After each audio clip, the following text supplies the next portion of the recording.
Nā, ko tuku ripoata te hapu o Ngāti Wheke i o tautahi ki ngā pirihimana, whai muri ho i te tāhaitanga o tētahi pou whenua i ngā hiwi o ngā kohatu whakarakaraka o tamatea pōkai whenua.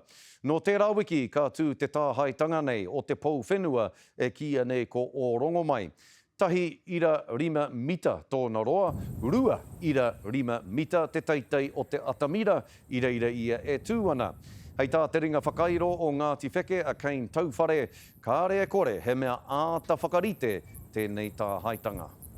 It was quite difficult to get to. It would have been a coordinated effort with other people involved, grinding out the bolts and also trying to stabilise it and get it off that platform of where it was. So it certainly would have been an effort.